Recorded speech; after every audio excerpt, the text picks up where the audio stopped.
Овој пат во серијалот имаме неколку прашања за вас. Го имаме како гостин нашиот познат новинар, драг колега Ерол Ризаов. Благодарам што ја прифативте поканата и што ми овозможивте да поразговараме.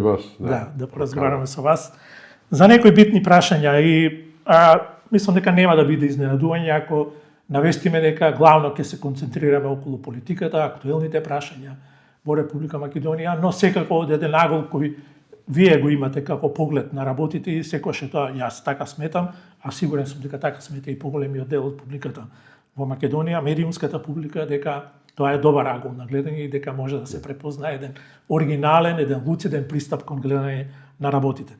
Еве да почнеме од ова што е најново.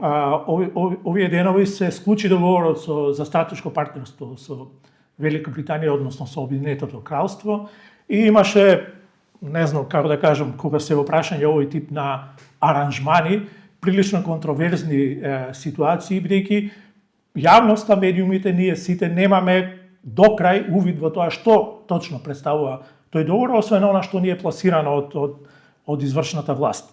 Но без разлика на тоа, сакам да го почнам разговорот со вас поврзано со ова прашање, со една навика актуелниот премиер постојано да, од време на време, ако не постојано, да вели ќе ја направи Македонија најбогата земја на Балканот.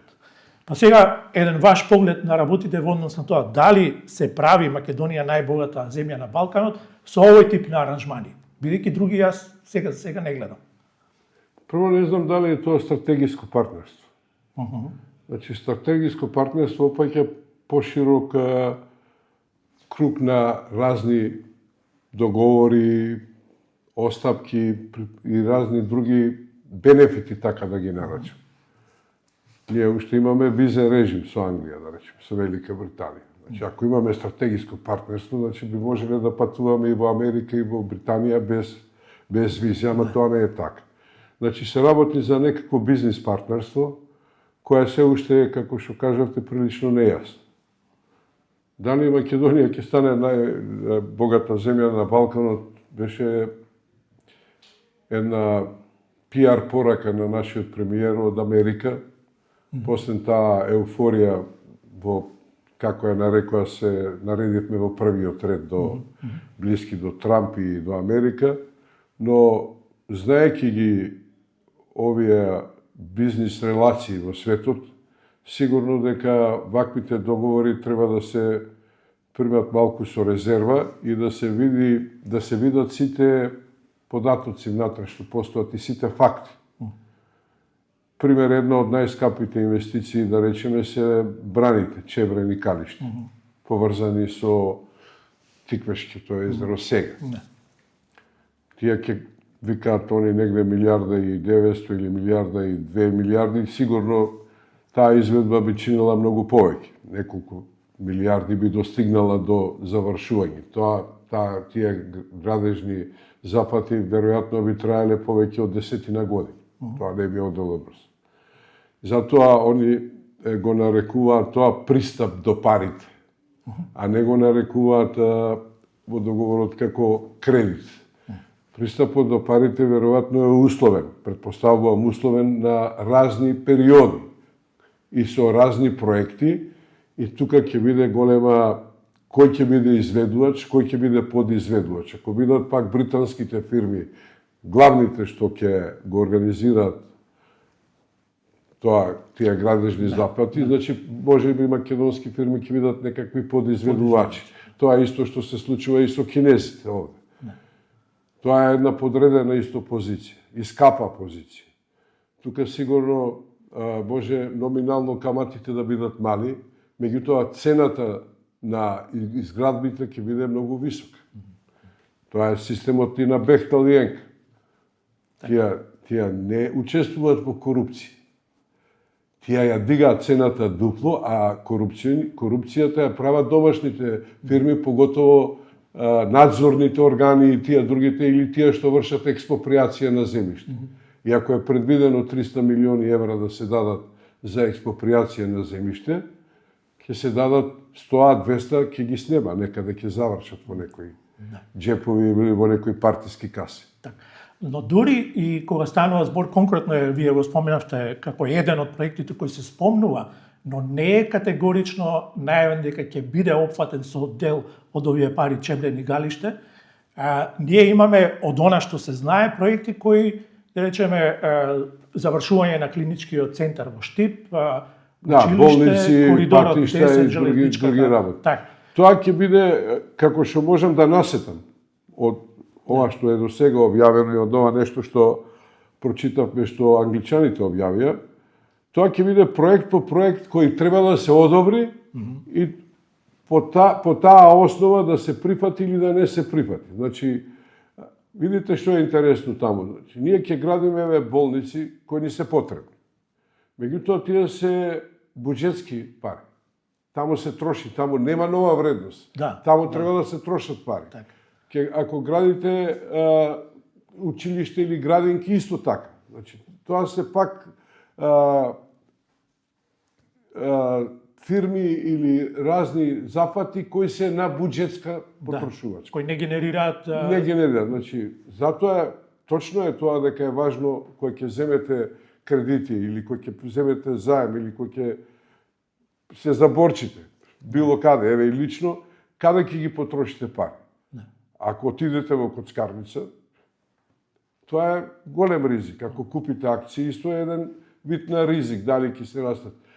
Ако купите стан, ќе имате добра работа, меѓутоа пак треба да плаќате месечни рати. Значи, што е? Дуќан да отворите, кој што ќе заработува пари и да ги враќате. Во овој случај е исто така.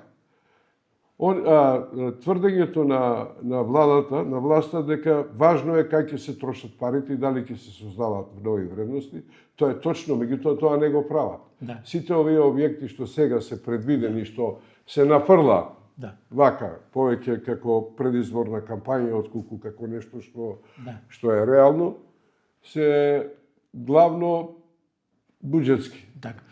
Да, и спомнавте еден збор кој е апсолутно индикативен кога е во прашање овој тип на аранжман, па и за претходниот договор за 1 милиарда од Унгарија, ни навестуваат, ние се обидуваме да откриеме што стои за сето тоа, врз основа на, јас така ги наречам, дозираните информации што ни доаѓаат од страна на власта, од страна на извршната власт, за тоа зашто ќе бидат наменети овие средства, под кои услови и така натаму. Тоа укажува на уште една, јас ќе го оценам тоа така, како уште една навика на ВМРО-ДПМНЕ, на ова власт, да ги дозира информациите, да не открива до крај, да биде нетранспарентна во овие процеси. Ова наша јавност после она позната милиарда на Цилет Пурковски, па потоа дојде милиардата на Орбан, сега се 6 милиарди, пред тоа имавме од Никола Груевски навестување на 8 милиарди. Тоа е една привлечна, така да кажем, позиција на власта, за да каже дека еве ние ќе направиме рајска градина од Македонија, ќе направиме многу големи успеси, брзи пруги, патишта, не знам ова. Тоа е само филмска работа, знаете, тоа во реалноста е сосема друго. Тоа ќе трае и дури и да е така, а не е така. Да е така, тоа ќе трае со години, со децении. Таквите проекти не се завршуваат, меѓутоа е многу добро тоа да се навестат ако имате за 5-6 месеци избори. Тоа кај јавноста остава силен печаток, еве сега ќе дојдат пари. Така и место за придобивки, така се случува и со Европа. Значи, место да ги представиме на јавноста придобивките од членството во Европска Унија, ние ја представуваме како банкомат да е Европската Унија, само треба да зијаме пари. И тоа ни е многу важно. Значи, ние и сега во моментот имаме многу пари од Европска Унија кои не можеме да ги употребиме, не знаеме да ги употребиме, немаме проекти. Значи, тоа се сите тие подготвителни работи во областта на градежништвото се клучни и најважни пред да почне да се гради. Тоа се покажа со патот до Охрид. Значи, претходните работи не беа добро завршени, имаше тука голем број пропусти и сега тоа се одолжи. И сега тоа служи за добивање на поени бидејќи се привршуваат работите и сега новата власт од тоа прави, демек, еве, сега, ние дојдовме и одма ги завршивме овие работи. Да. Исто беше и за Бехтел и Јенка. Да. Бехтел и Јенка во договорот ставија услов дека додека не се расчисти позицијата на градежната оператива, тоа значи додека не се направи експроприација, додека не се одреди тасна, додека не заврши нивниот проект, тогаш почнуваат работи. И кога ќе почнат работите со механизација, тие одат побрзо. Исто и во ова. Знаете како викаат, шкотланџаните викаат дека не се они цици, туку енглезите измислиле дека се шкотланџаните цици. Така да со англичаните, гледајќи ја историјата, ако сакате, од целиот период како една голема сила во светот кога била, тие нивни услуги не се така наивни и лесни, тие ќе се увериме брзо кога ќе дојде ред да се повлечат парите и како ќе се повлекуваат и ќе видиме дека тоа не е така од небо дадено, па некој ни е многу голем пријател, па ќе ни даде, како што беше пропагандата за Орбан. Орбан беше пропаганда, значи големо пријателство, еве ќе ни даде милиарди. Милиарди не се даваат така. Така.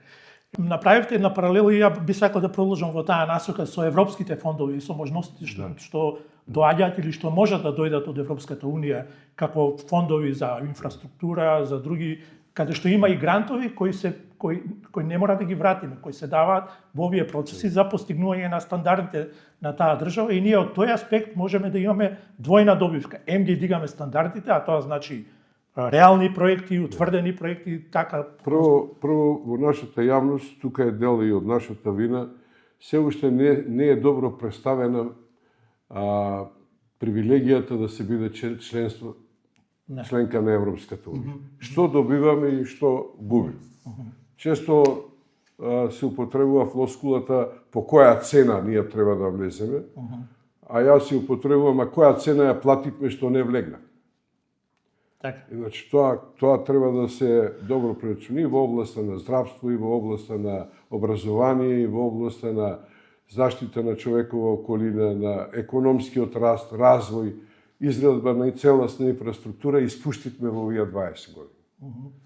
Значи Македонија можеше да биде членка пред скоро 20 години со името БРМ, која ние острого нападнавме, сите бевме шокирани, ја бев во Њујорк кога тоа се случи, кога ја видовме тоа фиром, бевме навредени многу, меѓутоа од денешен аспект, ако гледате и ако измерите, бидејќи тогаш уставот беше само за надворешна употреба, уставот не се менуваше. Мицотаки стариот се согласи да бидеме членки на меѓународните асоциации со тоа име, меѓународно. Ја мислам дека денеска веќе ќе беше заборавено, а Македонија пред 20 години ќе беше членка на Европската унија и на НАТО. И ќе имаме еден огромен бенефит. И сега видите ги за паралела, ова што го прашувате. Видите ги државите кои беа зад нас. Например, еве Бугарија. Да. Видите ја Романија. Ќе кажете со протекционизам. Не е важно.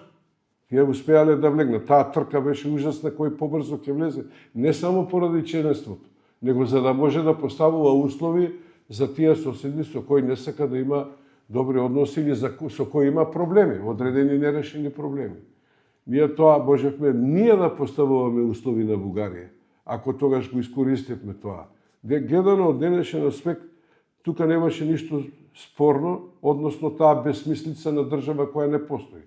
Поранешна Југословенска, а Република Македонија, двата збора едно до друго, немаше проблем со јазикот, немаше проблем со националната припадност, македонец, и сето тоа. После тоа имавме Република Македонија, Скопје, па имавме Горна Македонија, па Северна Македонија.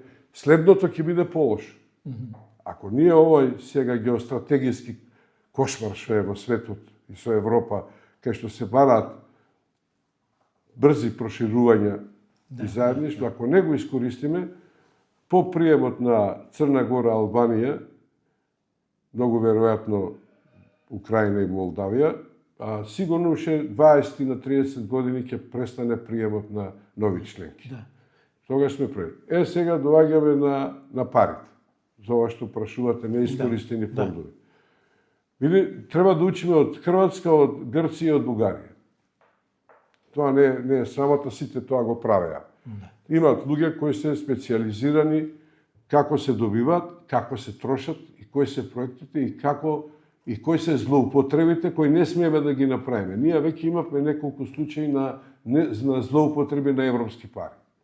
Значи, тие фондови се издашни, штедри, меѓутоа треба да имате добра подготовка и вистинска понуда, она што ќе го направите како проект да го реализирате. Тоа е со Европа. Ние Европа не можеме да ја гледаме како банкомат, ние треба да ја гледаме не само од аспект на парите. Европеизацијата е многу поважна. Европеизацијата може да трае 100 години. Членството е едно, еве да речеме европеизацијата и на Бугарија, и на Романија, и на ова се уште трае. Значи не може али е предуслов членството да вие одите побрзо во една европска. Сакам да ме потсетам на една ваша колумна каде што во врска со евроинтеграциите велите и за тоа дали Европа ни направила неправда и така натаму, велите која неправда е поголема, таа што ни ја прават соседите и Европа, компромисите што ги прифаќаме, или таа неправда што самите си ја правиме кога не ги носиме одлуките и губиме скапоцено време за остварување на државните интереси. Оваа третата е најголема неправда. Значи човек кога сам ги прави грешките, а не ги признава по изминатото време кога тоа се гледа дека е грешка, се уште јава на истиот коњ дека некој ни е крив повеќе од нас. И ние имаме неправда кон Македонија и тоа сите го знаеме.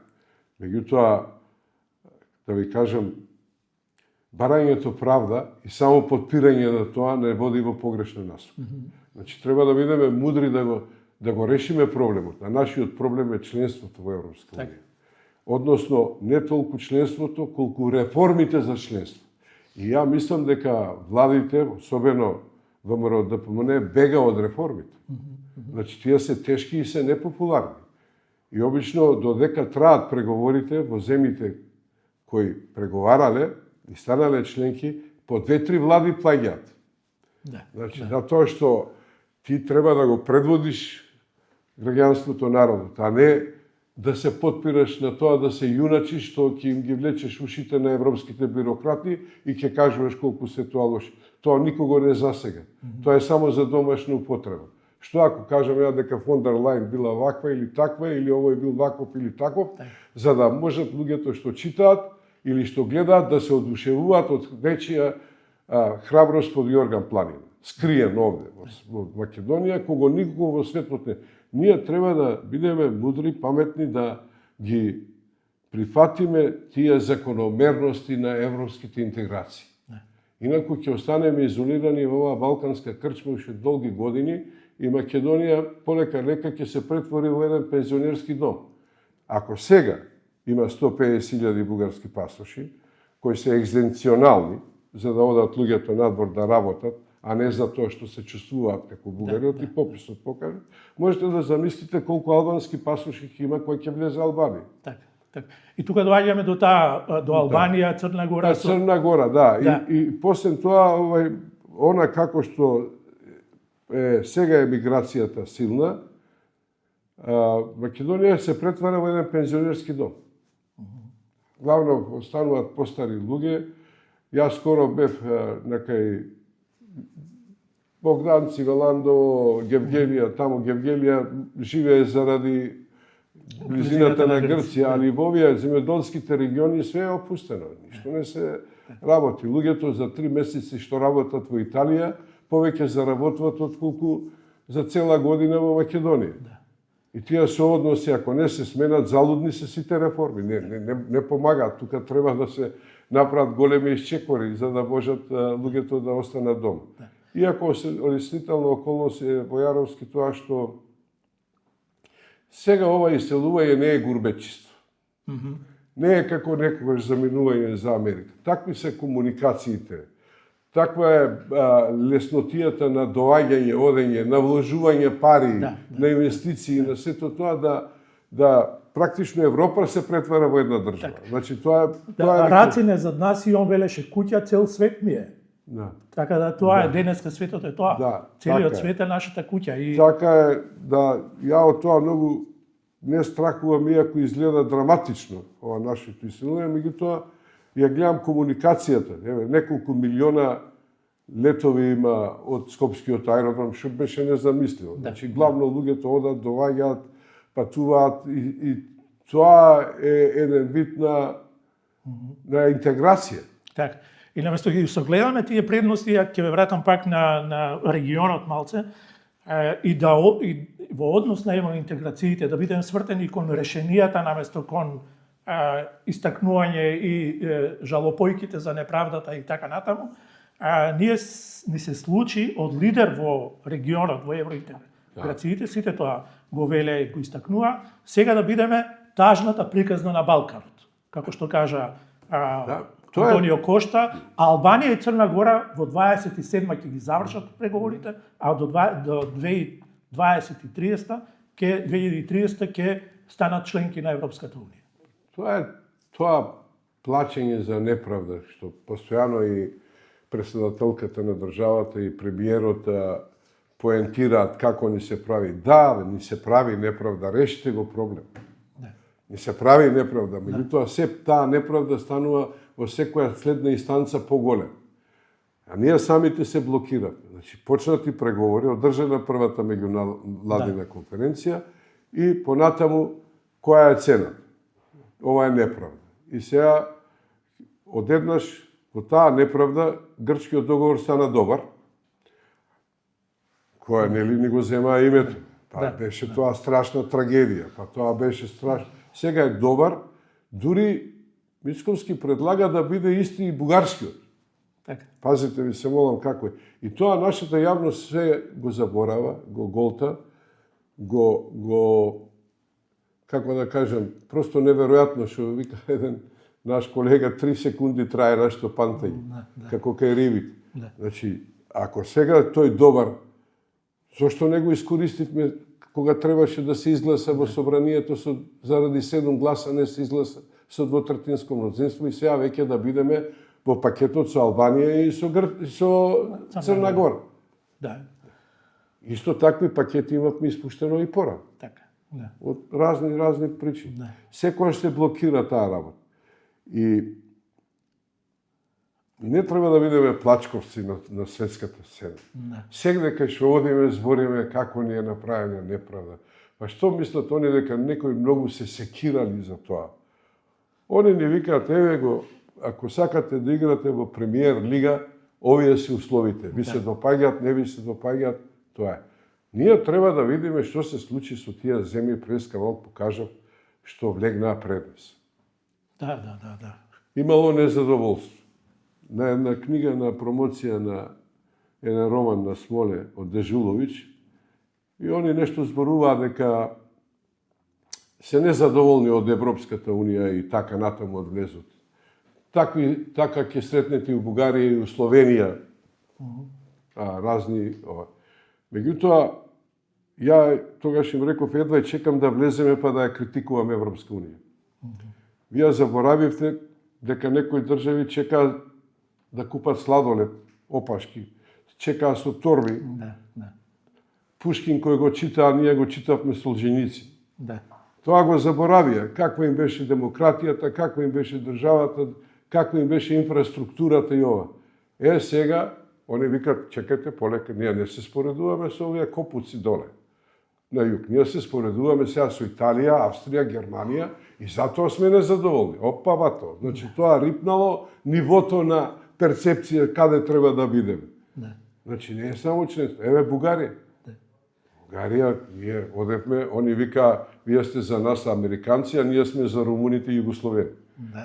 Така да, тоа сега се смени и сега ние треба нашите лидери, нашите политичари да ја внесат Македонија во Европа, а не да плачат, а не да кукаат и да кажуваат и за тоа што да го иритираат народот, граѓаните, за да постигнат некакви политички поени на избори.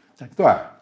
Кога зборуваме за пропуштените можности, ни се нуди како алтернатива на тоа, иако не се разбира, не прифаќаат дека се тоа пропуштени можности, ни се нуди алтернативата на некакви сојузништва со Унгарија, со Србија.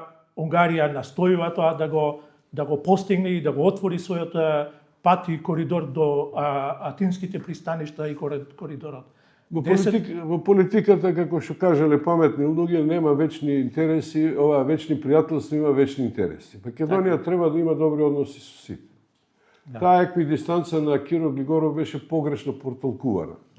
Како еднакво лоши односи. Не, еднакво добри односи и со Бугарија, и со Србија, и со Грција, и со Косово, со Албанија, со Америка, со Русија. Каде се што можеме да имаме добри односи, коректни односи, поставени на принципи. Еден од најголемите проблеми зашто се ослабнати нашите позиции во преговорите е што ние за 34 години не направивме успешна држава. Значи, кога имаш успешна држава, си моќен во преговорите. Ако биде, биде, ако не биде, не биде, ја можам и сам. Тоа е филозофијата. Ние, ако гледате што наследија тие што дојдоа 45-та на власт и што направија за 32 години, 4, и ако мерите сега од 91 за 34 години што е направено и што е наследено, ќе видите дека е катастрофален пораст. И тоа е емпириски може да се докаже. Со бројки, ако Македонија била полуфеудална земја 45-та, со маларија, со туберкулоза, со неписмени 80% луѓе, со просечен живот 50 и неколку години. После 34 години, негде 80-те години, веќе била република, федерална, ама веќе била со сите обележја на држава. Имала собрание, имала влада, имала граници, имала јазик, имала култура, Значи, тоа е направено. Од 91 до сега, ние имаме најактуелна тема политика, криминал, корупција, приватизации, сомнителни, и имаме како некоја желба која треба други да ни ја завршат работата, да бидеме европска држава во секоја смисла, не само географски. И тоа не е остварено и нема да биде остварено додека имаме вакви политичари. Нас ни требаат лидери со визија, храбри луѓе кои ако треба еден мандат ќе го жртвуваат, ќе донесат непопуларни одлуки, ќе паднат, па некојаш ќе се вратат или историјата ќе им ја признае заслугата. Иначе не може поинаку. Не може поинаку. Ќе се обидеме да го привршуваме овој разговор, овој интервју, веќе да стигнеме до крајот. Јас не ви најавив, но се надевам дека нема да ви биде проблем да ве навратам на Кочани и на трагедијата што се случи во Кочани. Вие сте родени таму. Да. Ако... Тоа е, како да ви кажем, многу болна работа за цела Македонија, голема трагедија и безсмислена, која се случи како еден шокантен напад на мене. Особено ние што сме поврзани со Кочани по разни основи. Ја ги памтам и изворите, и реката, и доловите, и ридовите. И... Таму живеев само 8 години. До прво, второ оделение се преселивме во Скопје, но секогаш сум бил поврзан со Кочани и ги познавам децата по татковците. Како личат и како изгледаат и така да тоа е. Мене тука една работа ми е сосема нејасна. Не се случуваат трагедии. Многу работа. Зошто не е спречен? Можела да биде спречен. И кој е одговорен за тоа? А не овие сега, како да ги наречам, 70, 80 или 100 осумничени. Тоа е одбегнување на одговорноста, поготово на моралната одговорност, затоа што морална одговорност, оставка се поднесува од една многу важна причина. Не само морал на личноста, туку кога ќе поднесете оставка на функција која треба да истражи, вие го отварате патот да нема влијание. Да. Значи, тоа е смислата на оставката. Значи, ако јас сум министар за внатрешни работи, се случила несреќа, ја неам директно учество, поднесувам оставка затоа што новите министри треба да ја спроведат истрагата без влијание. Тоа во Македонија не е направено. Штом се 100 одбинет или 80 ќе бидат долги тие процеси. Второ, многу сум разочаран од јавноста во Македонија, ако можем така да кажем. Ги оставивме кочанчани сами да водат таа своја битка за правда и за лечење на раните, што се вели во смисла на сегашниот период, од како се враќаат луѓето од со големи последици по животот нивни. Тоа е, мислам, нашето неучество во таа поддршка, како не мислам на финансиска, само мислам чисто на еден протест кој ќе ги забрза тие процеси. Видовте ли во Србија? 16 луѓе загинаа под настрешницата, меѓутоа се случи револуција, практично. Ја не повикувам на револуција, се разбира, и не сакам да се тоа третира како злоупотреба на една трагедија по некои политички цели, која е омилена реченица на власта, туку треба да се овозможи една истрага на најодговорните личности кои не ја спречија трагедијата. Бидејќи тој ден имаше таму и малолетни луѓе, имаше и повеќе луѓе отколку што припаѓа објектот, и имаше тројца полицајци. Значи можеа стоп, не може ова толку луѓе да бидат, не може ова да биде, не може оно. Теа ние се бавиме со лиценци, кој имал лиценца, кој немал лиценца, колку години, поранешни министри за економија, поранешни функционери, и тоа само ја разводнува ситуација. Кочани долго ќе боледува. И економски, и психички, и луѓето таму е сега прилично тажно и црно, би рекол. Една атмосфера многу ја опфаќа цел град, а поготово малата поддршка од Скопје и од големите градови во Македонија да искочат и да го кажат својот глас во одбрана на Кочан. Така. Ви благодарам многу за разговорот. Само сакам да заокружиме дека веројатно, иако не може ништо да оправда или не знам како може да се рационализира таа трагедија, но веројатно е дел од тоа лежи и во овие причини што сите овие години назад и самите спомнавме, не успеавме да ги издигнеме стандардите на едно општество, на тоа како е поставено на нивото на одговорност, на нивото на... Значи пак ќе дојдеме до Европска унија. Така. Значи тие закономерности таму важат. Јас купував некои во Копенхаген слушни апарати и имаше мал проблем околу она, нели, повратот на пари на граница. Таа фирма немала договор со граничните таму објекти и ми рекоа дека ќе се оставите адреса и број, ќе ви се пратат парите на сметка.